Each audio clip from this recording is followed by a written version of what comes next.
que María quedó embarazada por obra y gracia del Espíritu Santo, que la sombra del Altísimo la cubrió. ¿Qué es eso? Explícame eso, Enrique. ¿Cómo ella, siendo virgen, quedó embarazada? O sea, y no quiero una explicación superficial, dogmática, no, que eso es un misterio, que Dios puso su mano y no, yo quiero una explicación en un lenguaje moderno a eso.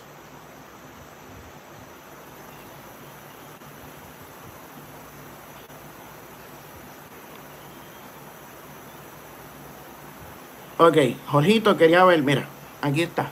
Esto es un cuadro del siglo XVII.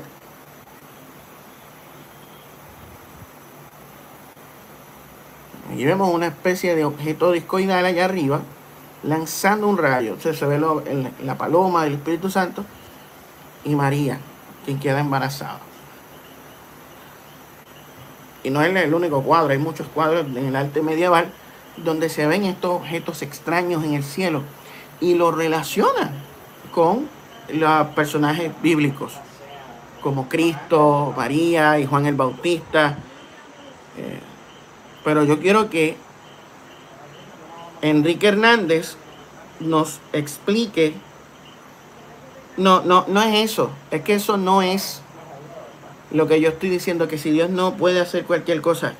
¿Qué es eso? O sea, ¿qué es eso? ¿Cómo?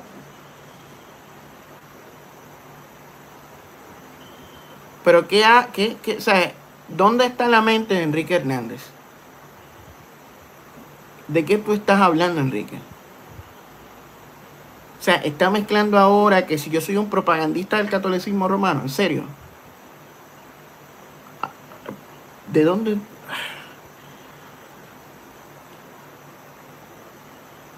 Nos dice Francisco, si solo con el cambio del lenguaje tienen un cortocircuito, no me quiero imaginar. De hecho, ahora está en la discusión la unión hipostática, ¿sí? Pues dinos, Jorgito, dinos tu opinión.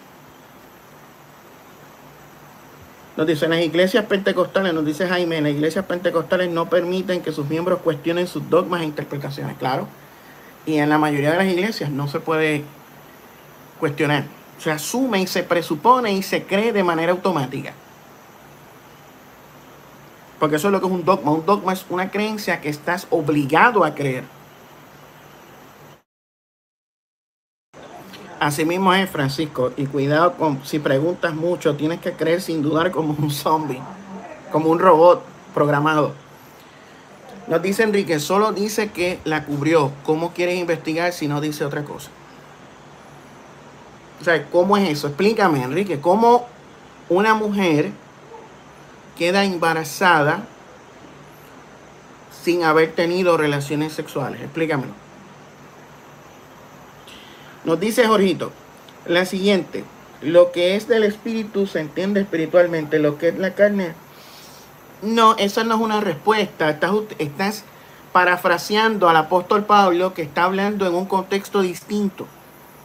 Aquí estamos hablando de el hecho de que una mujer quedó embarazada. Eso no es algo espiritual, eso es algo biológico. María no parió un espíritu, parió un ser de carne y hueso que estuvo en su vientre por 9 meses. Así que no me venga a parafrasear a Pablo cuando en Pablo está hablando en un contexto totalmente diferente. Aquí estamos hablando de una entidad que se hizo carne. ¿Cómo se hizo carne? En un lenguaje moderno, lo que ocurrió con María pudiera explicarse como un tipo de inseminación artificial o fertilización in vitro, o la implantación de un feto en su vientre.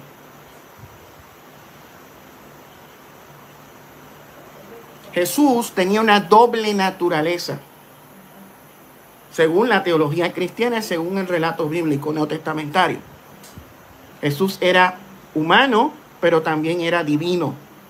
Según el dogma cristiano, Jesús era 100% hombre y 100% Dios, lo que se llama la unión hipostática.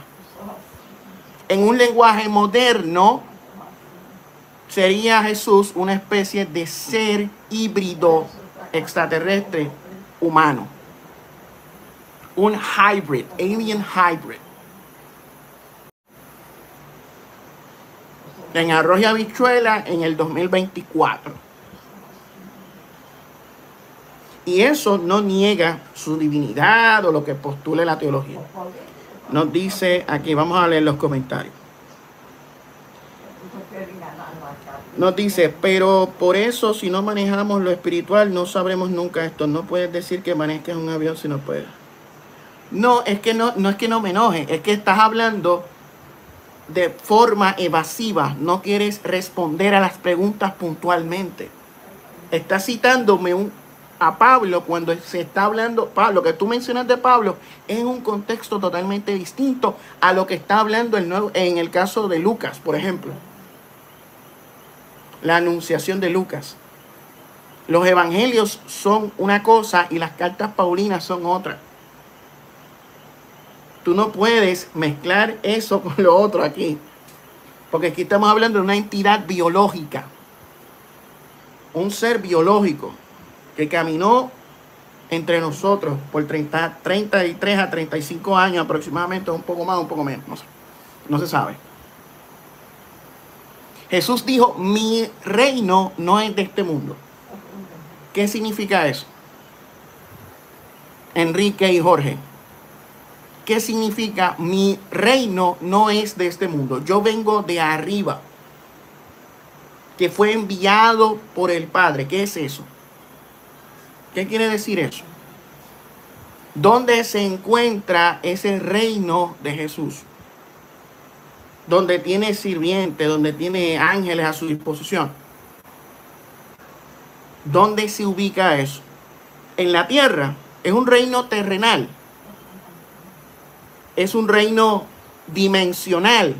Es un reino extraterrestre. ¿Dónde se encuentra ese reino? Esa nube luminosa que apareció en el monte alto cuando Cristo se transfigura y muestra su naturaleza no humana a sus discípulos. ¿Qué era esa nube luminosa? ¿De dónde vino esa nube luminosa? En el caso de la ascensión, que vemos el relato en Hechos capítulo 1, del 6 al 11, se nos dice que una nube alzó a Jesús y se llevó a Jesús a otro lugar que no era aquí en la tierra. Se lo estaba llevando a otro lugar fuera de la tierra, o sea, a un lugar extraterrestre. Explícame eso. Ok. Sí, trucos viejos de evasión de ellos. Exacto, manipulación.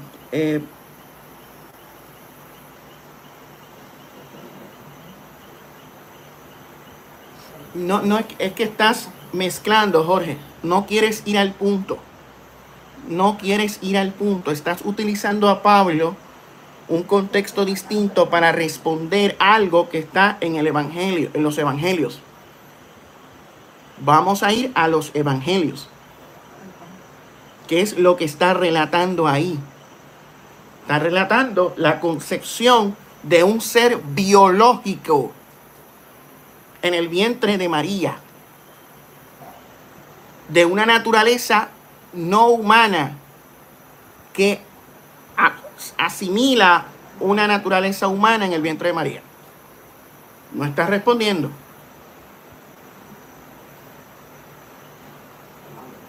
Y eso es algo que podemos ver en relatos del mundo antiguo como Alejandro Magno, que nace, su concepción sobrenatural, el rayo de Zeus en el vientre de su madre. y es concebido de manera sobrenatural.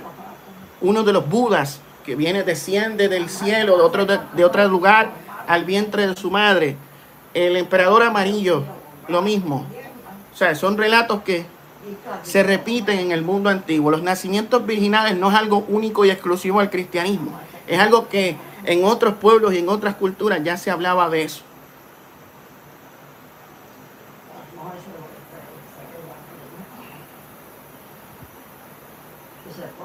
Nos dice Jaime, tenemos que hablar de qué es el razonamiento, pensar y analizar una hipótesis, un concepto o idea. Exacto. Disculpe un momento.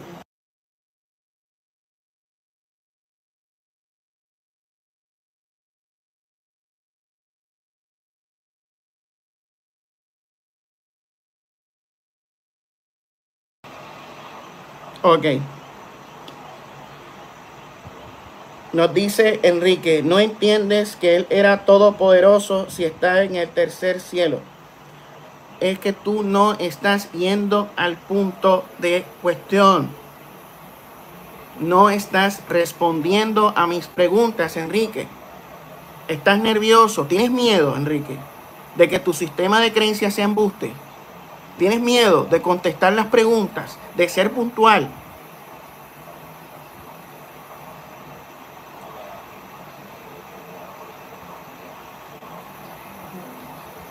Nos dice, no es que no quieras, que no se me ocurre. No, lo que pasa es que tú, Jorge, estás repitiendo un adoctrinamiento religioso.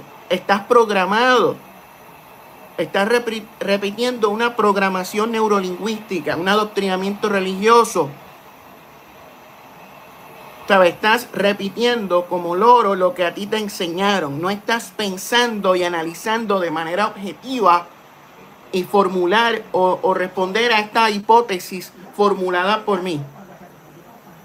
No estás respondiendo a mi pregunta. Estás evadiendo y repitiendo adoctrinamiento religioso para tratar de contestar, si podemos decirle así, porque no estás contestando nada. ¿Dónde está el tercer cielo? Esa es una buena pregunta de Jaime. ¿Dónde está el tercer cielo, Enrique y Jorge, que me están escuchando? ¿Dónde se encuentra el tercer cielo? ¿De qué está hablando Pablo? En el caso de Pablo, en 2 de Corintios, contexto distinto, ¿qué está hablando Pablo sobre el tercer cielo? ¿Dónde se encuentra eso? ¿Dónde se encuentra el tercer cielo? ¿En el espacio exterior? ¿En otra dimensión? ¿Dónde se encuentra ese tercer cielo? Queremos respuestas, no apelación al misterio o que no, que eso es espiritual. No, queremos respuestas. ¿Qué es eso?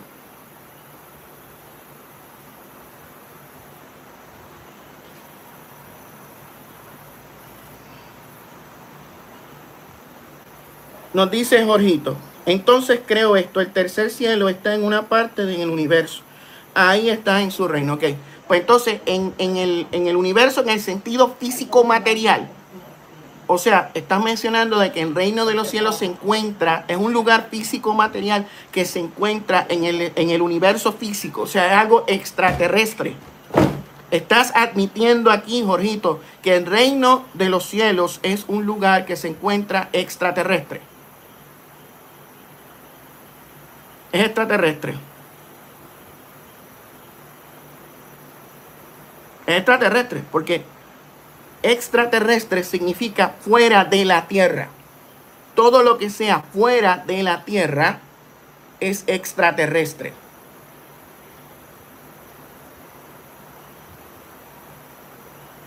Es extraterrestre.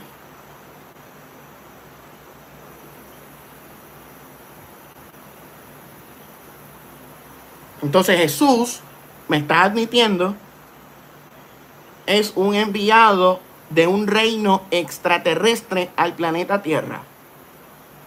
Por lo tanto, me estás admitiendo que Jesús es de origen extraterrestre, que Jesús es un híbrido extraterrestre, porque proviene de un reino extraterrestre en el universo físico.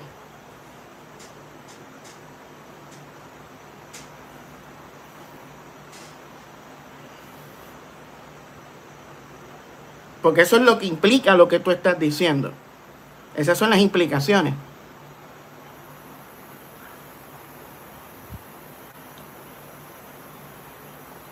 Donde dice arriba entre dimensiones. Enrique responde que es algo interdimensional. Entonces, pues si es interdimensional, es extraterrestre también.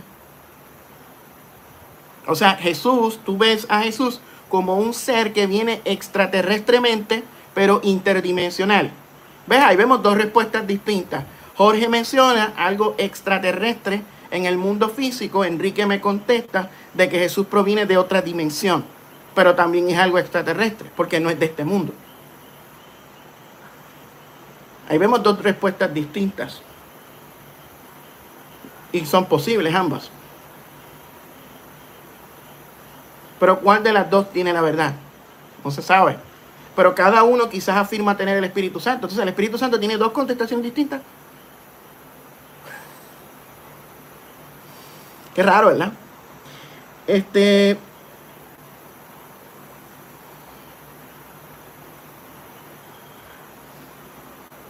Nosotros salimos de él, entonces no es híbrido. ¿De qué hablas? ¿De qué hablas, Orito? No entiendo. Jesús, cuando se encarna en el vientre de María, asume una naturaleza humana, ¿verdad? Para habitar en el planeta Tierra. Nace de una mujer. Ser biológico. Sí, Jesús es un... ¿Y qué significa híbrido? Que tiene dos naturalezas. Una naturaleza humana y una naturaleza no humana. Jesús es 100% hombre y 100% Dios. Según la teología cristiana, eso se le llama la unión hipostática. Entonces, ¿qué era esa nube que apareció en la transfiguración de Cristo? Jesús ahí muestra su naturaleza, su otra naturaleza, su naturaleza divina, según el relato teológico, ¿verdad? O su naturaleza no humana. Nosotros podemos desarrollar la telepatía. Hay personas que tienen ciertas capacidades en el cerebro, tienen desarrollado el caudate putamen, que los ayuda a eso, que podría ayudarlos a eso. Porque eso es algo del cerebro. No es algo del diablo, no es nada maligno.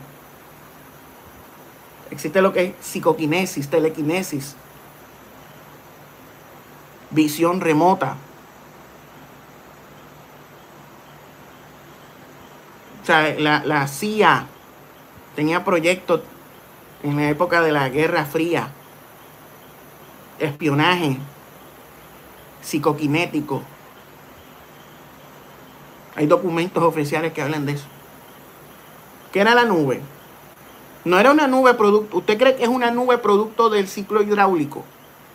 Así como las nubes que usted ve ahora afuera y miren el cielo, es una nube. ¿Eso fue lo que se llevó a Jesús? ¿O fue otra cosa?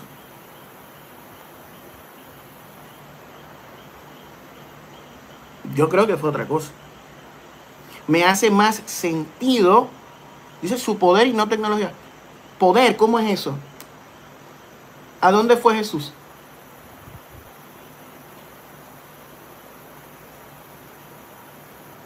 O sea, ¿usted cree que Jesús fue subiendo así en la atmósfera y estratosfera y siguió subiendo, subiendo, subiendo? ¿En serio?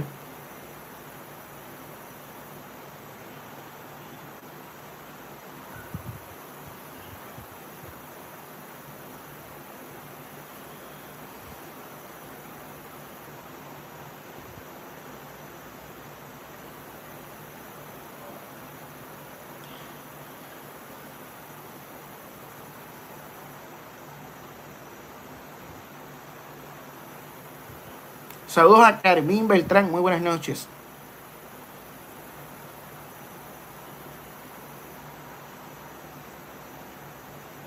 Bueno, Jorge, en el griego, cuando vemos, se habla de eso, de que Jesús fue alzado, se utiliza una terminología que es la misma para cuando una persona sube en una embarcación.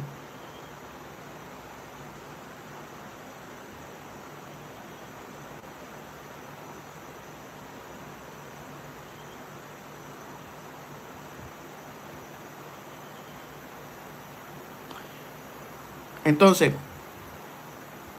Jesús fue llevado en una nave y esos dos varones que aparecieron allí eran entidades no humanas extraterrestres. Así de simple. Esa es nuestra opinión en cuanto a eso. Usted no está obligado a creer en eso. Si usted no quiere creer, no, eso no es obligado, esto no es un culto, una secta. ¿De qué? De su reino. ¿Qué reino? ¿Qué es un reino? Saludos a Jorge Colón, muy buenas noches. Saludos.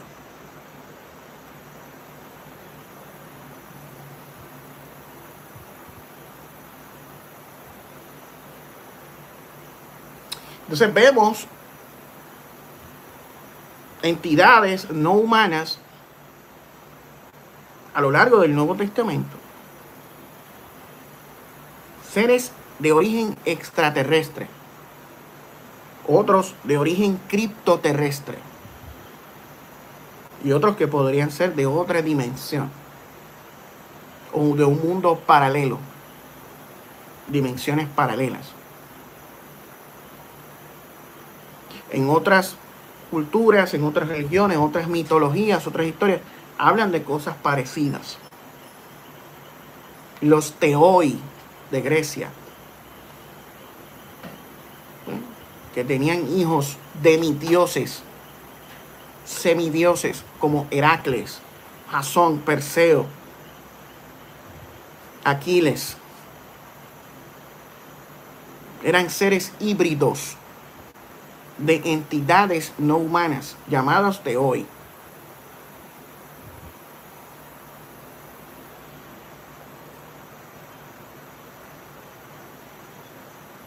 En la India, los dioses de la India se movían a través de vehículos llamados vimanas. Tenían unas armas poderosas llamadas astras. Y la más poderosa de ellas era conocida como el Brahmastra, que tenía la capacidad de destrucción masiva, muy similar a lo que hoy sería una bomba nuclear. Y esto está en los relatos de la India.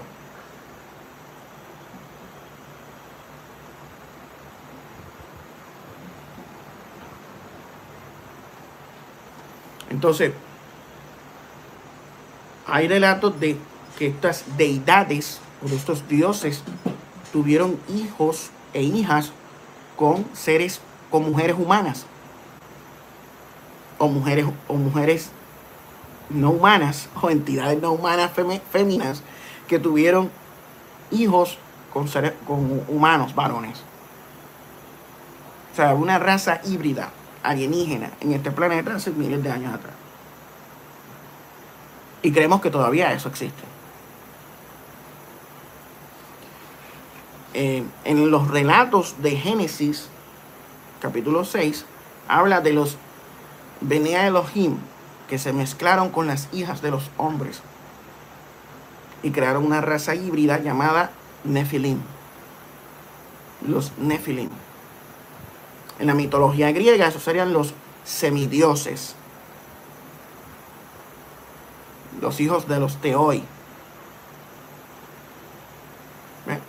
En el libro de Génesis te habla de que en el principio los dioses crearon los cielos y la tierra, que la tierra estaba desordenada y vacía, y que el ruach, aquello que aleteaba y producía viento y creaba vórtices en el agua y en el abismo, estaba ahí presente. Y este ruach, donde estaban los Elohim, terraformaron la tierra. Sembraron vida en la tierra. produjeron vida animal, vegetal y última humana. Ellos dijeron, hagamos al hombre a nuestra imagen y semejanza. O sea, el hombre ya estaba, pero hicieron al hombre modificado a su imagen y semejanza, a la imagen y semejanza de los Elohim. Y le hicieron una compañera, Eva. Indujeron a Adán en un profundo sueño. Lo anestesiaron e hicieron una intervención quirúrgica. Extrayeron material óseo y DNA y crearon a Eva por medio de la ingeniería genética. Los Elohim eran ingenieros genéticos. El Gan Edén o el huerto del Edén era una especie de granja humana o laboratorio o reserva biológica. Y es posible que hubieran varios Gan Edén en diferentes partes del mundo. Y eso explicaría muchas otras cosas después. El libro de Génesis es una adaptación de la mitología sumeria y babilónica y mesopotámica. Pero eso no le va a agradar a las personas fundamentalistas y fanáticas que creen que la Biblia bajó mágicamente del cielo.